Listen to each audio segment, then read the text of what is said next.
ছেলেরে প্রশ্ন করে, তোর কাছে তোর বউ বড় না আমি বড়? আছে না নাই? এটা একটা প্রশ্ন হইল। তোর বউ বড় না আমি বড়? দুইজনেই বড়। তো এক ছেলে সুন্দর উত্তর দিছে, আমার কাছে ভালো লাগছে উত্তরটা শুনে। এক মা প্রশ্ন করছে, তোর এতদিন আমি লালন পালন করে বড় করলাম, জীবন যৌবন তোর জন্য শেষ করলাম, আজকে বউ পাইয়ে বউ তোর আপন হয়ে গেল। এবার ছেলে উত্তর দিছে, মা, আমার মুখ থেকে মা ডাক শোনার জন্য তুমি কি কষ্টটাই না করছো জীবনে। 10 মাস আমারে পেটে ধারণ করলা, খাইতে পারো নাই, বমি করছো, খালি ওষুধ খাইছো, তোমার পেট কেটে আমারে বের করা হয়েছে, 2 বছর আমারে দুধ খাওয়াইছো, পেশাব পায়খানা পরিষ্কার করেছো। বয়স যখন 3-4 তখন তোমার আমি মা ডাকছি, এই মা ডাকটা শোনার জন্য তুমি এত কষ্ট করছো। আর আরেকবারের মাইয়া এই ঘরে আইসাই তোমার মা ডাকা শুরু করছে।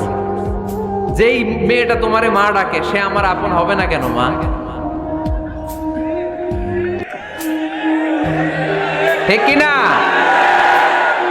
এই মা ডাক শোনার জন্য তুমি এত কষ্ট করলা, আমার লালন পালন করলা, 10 মাস পেটে ধরলা, পেশাব পায়খানা পরিষ্কার করলা, এরপরে মা ডাক শুনতে পারছো। আর আরেকবারের মেয়ে জানা নাই চিনা নাই এসেই তোমার ডাকা শুরু করছে মা। তো যে আমার মারে মা ডাকে তার স্থান তো আমার কলিজায়। ঠিক কিনা?